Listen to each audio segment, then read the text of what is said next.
Los samurái son por excelencia los guerreros más feroces y valientes de toda la historia asiática. Guerreros estrictos con una disciplina ejemplar y una coordinación casi perfecta para el combate.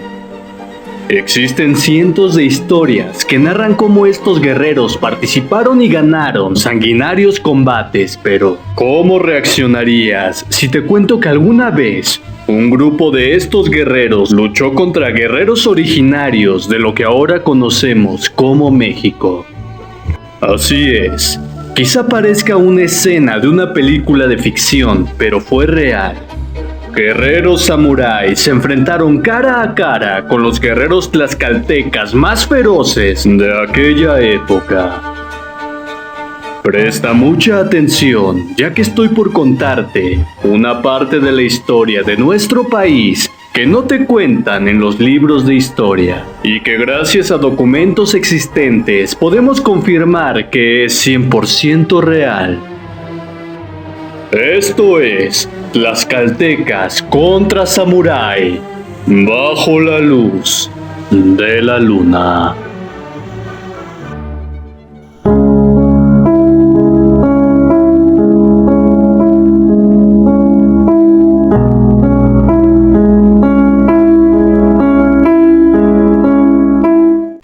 Los combates de Cagayán fueron una serie de enfrentamientos militares que tuvieron lugar en 1582 entre la Armada Española de Filipinas, al mando del capitán Juan Pablo de Carrión, y piratas chinos, coreanos, filipinos y japoneses, liderados según los registros en español por un tal Tai Fusa. Las batallas tuvieron lugar en las proximidades del río Cagayán como respuesta a los saqueos piratas de las costas de Luzón y se saldaron con la victoria española. El suceso tuvo la particularidad de enfrentar a los arcabuceros, piqueros y rodeleros contra un contingente nutrido por piratas japoneses y chinos. Contrariamente a la creencia popular, combates similares entre occidentales y japoneses se habían dado ya en situaciones como el asedio de Moji y la batalla de la bahía de Fukuda, que enfrentaron a nipones y portugueses. Y esta no sería sino la segunda vez en que la Armada Española combatiría contra un enemigo que incluía a ronin japoneses, contándose antes la Segunda Batalla de Manila. Un ronin, según la traducción al español, es un hombre errante como una ola en el mar, y era un samurái sin amo durante el periodo feudal de Japón entre 1185 y 1868. Un samurái podía no tener amo, esto debido a la ruina o la caída de este, o a que había perdido su favor. La manera más sencilla que había para que un samurái acabara siendo ronin era a través del nacimiento, es decir, el hijo o la hija de un ronin era otro ronin, siempre que no renunciara a su estatus. A menudo el ronin por nacimiento soñaba con demostrar su valía para poder jurar lealtad con algún clan, convirtiéndose así en un verdadero y auténtico samurái. Aunque esto ocurriera de vez en cuando, era algo infrecuente, reservado a los más talentosos, pues pocos daimyo estaban dispuestos a sentar un precedente permitiendo que un ronin entrara a su clan. Más a menudo los ronin eran enviados a ciertas misiones con la promesa de la admisión, para luego negársela basándose en algún tecnicismo. Uno de los más famosos ronin fue Miyamoto Musashi, el afamado espadachín. En torno a 1573, los japoneses comenzaron a intercambiar oro por plata en la isla filipina de Luzón, especialmente en las actuales provincias de Cagayán, Gran Manila y Pangasinan. En 1580, sin embargo, un corsario japonés forzó a los nativos de Cagayán a prestarle fidelidad y sumisión. Los primeros asentamientos japoneses en Filipinas habían sido realizados por los Wako, unos piratas muy activos en las costas de China desde inicios de la dinastía Ming. Esto fue desde 1368 hasta 1644. Su actuación se intensificó de nuevo en el siglo XVI, alcanzando también las Islas Filipinas, aunque para entonces bajo el nombre de Wokou. Se incluía también a los piratas chinos. Las incursiones de piratas japoneses eran muy frecuentes en las islas españolas, que tenían fama en Japón de ser ricas en oro. La primera acción de este gran combate se llevó a cabo en el mar de la China Meridional, donde Carrión avistó un buque de guerra japonés y, valiéndose de la superioridad técnica de su propio navío, lo cañoneó con facilidad hasta obligarlo a retirarse. Un tiempo después, la respuesta pirata llegó a través del cabecilla Taifusa, también referido como Taifusu o Taifusu, que reunió una flota de 18 champanes y navegó rumbo al archipiélago filipino. Aunque los Wokou incluían tanto japoneses como chinos, malayos y coreanos, el nombre de su caudillo sugiere que los japoneses lideraban la flota, ya que Taifusa se trata probablemente de la transliteración de Taifu-sama, siendo Taifu pronunciada Dafu en chino, una palabra usada para referirse a los comandantes o señores feudales. Para contrarrestarlo, el capitán Carrión alistó y compuso una flota de 7 embarcaciones de guerra, 5 bajeles pequeños de apoyo, un navío ligero, el San Giuseppe, y una galera, la Capitana.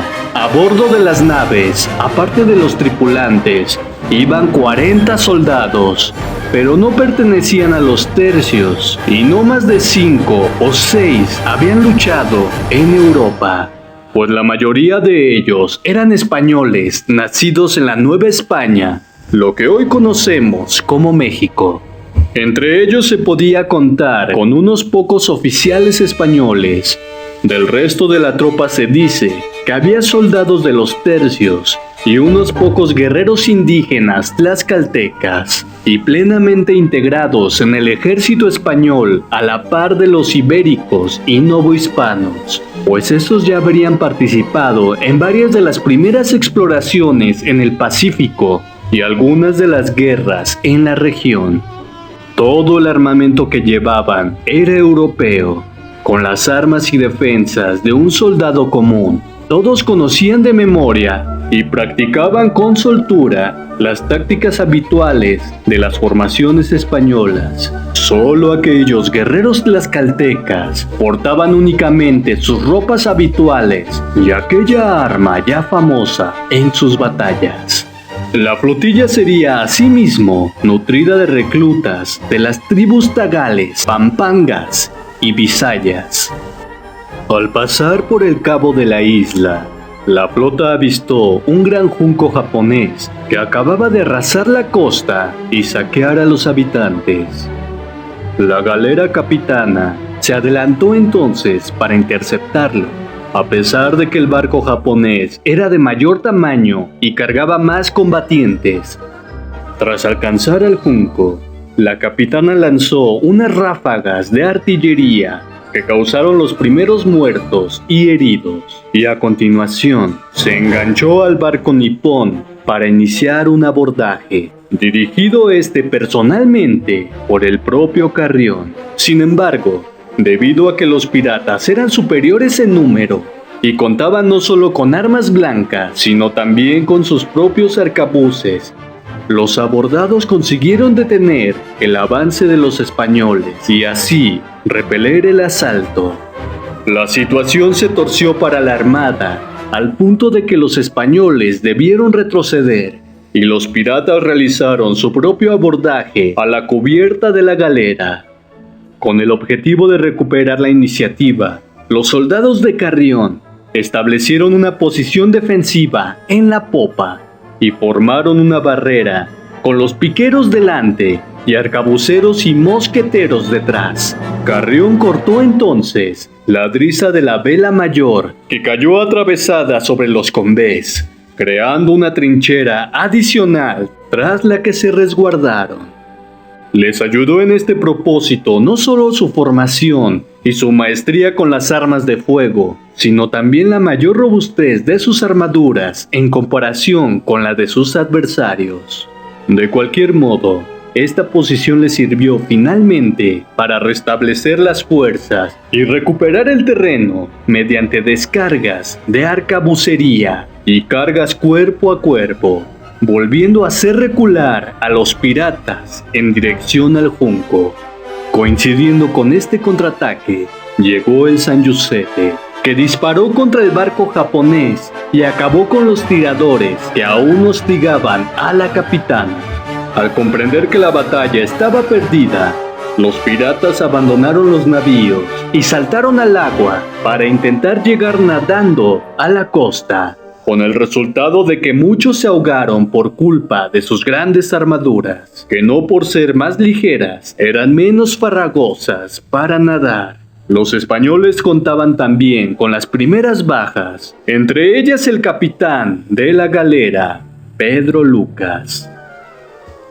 Una vez recompuesta, la flotilla española continuó por el río Tajo y se encontró con la flota de 18 champanes de Taifusa, que habían construido además fortificaciones en la desembocadura del río, contando en total entre 600 y 1000 hombres. Carrión consiguió atraerles río adelante, lejos de sus posiciones ventajosas, y ahí los dos contingentes combatieron a distancia durante horas, hasta que los cañones occidentales, más potentes y mejores manejados, permitieron a sus dueños imponerse.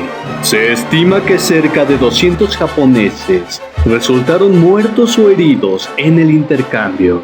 Los españoles desembarcaron en un recodo del río para tomar posiciones cerca de donde estaba el grueso de las fuerzas enemigas, construyendo una trinchera y colocando en ella los cañones de la galera, con los que continuaron haciendo fuego.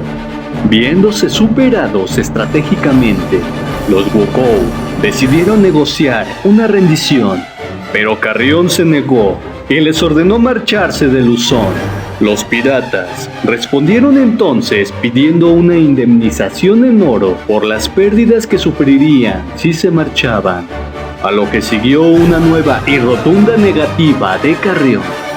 Rotas las negociaciones, los japoneses decidieron atacar las posiciones terrestres españolas con varios centenares de sus soldados, amparándose en su enorme superioridad numérica frente a los defensores, entre 400 a 800 piratas contra 40 soldados, 20 marineros y cerca de 20 guerreros tlaxcaltecas. Los japoneses recurrían a la táctica de asir las astas a las picas para abrirse camino y hacerse con ellas, por lo que los piqueros y alabarderos españoles optaron por untar cebo en la madera, esto durante la pausa entre las escaramuzas, a fin de que resbalaran y fueran más difíciles de agarrar. A estos asaltos los siguió un tercero, más desesperado y ya con las reservas de pólvora de ambos bandos agotadas, en el que se luchó cuerpo a cuerpo en las mismas fortificaciones. Pero el resultado volvió a ser la victoria española. Aunque los españoles habían perdido ya al menos 10 soldados, las bajas japonesas a estas alturas eran mucho mayores, con lo que estos desistieron del ataque y emprendieron la retirada final. Los defensores salieron en su persecución y abatieron a muchos japoneses, pero otros tantos consiguieron salvarse gracias a que el menor peso de sus armaduras les permitía correr más rápido. Los españoles se hicieron con las armas japonesas que habían quedado sobre el campo de batalla como trofeo, lo que incluía katanas y armaduras. En esta última batalla fue donde brillaron más los guerreros tlaxcaltecas, pues eran expertos en la guerra y muy buenos para el combate cuerpo a cuerpo. Al no portar pesadas y estorbosas armaduras, fueron mucho más rápidos y letales, y por lo cual pudieron acabar rápido con el enemigo.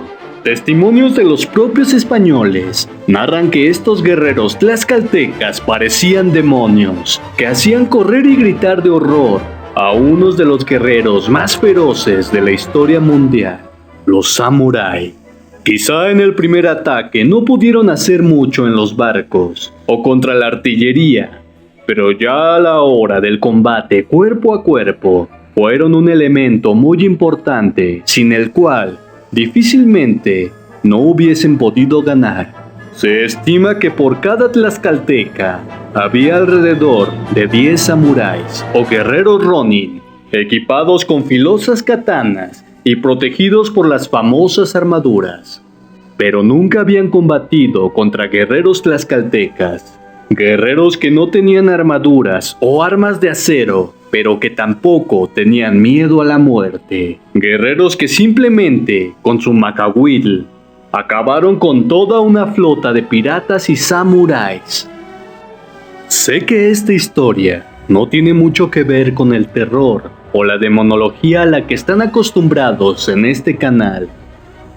Pero como ya lo había mencionado antes, hay quienes disfrutan mucho al saber sobre el misticismo, leyendas y costumbres de nuestros pueblos prehispánicos. Y hay historias como esta, de la que no se habla mucho. Estamos acostumbrados a ver en el cine grandes combates americanos, europeos o asiáticos, pero no conocemos nuestra propia historia. Pronto subiré más videos sobre mitología prehispánica. Hay grandes deidades en nuestro país de las cuales se sabe muy poco, y debemos darles una oportunidad.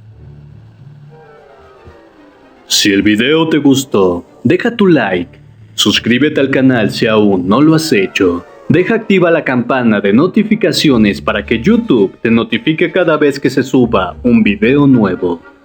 Y recuerda que ya puedes ser parte del canal dándole al botón de unirme, donde por una módica cantidad podrás tener acceso a material exclusivo o incluso verlo antes de que se estrene para el público en general. Que Huitzilopochtli llene tu mente de valor bajo la luz de la luna.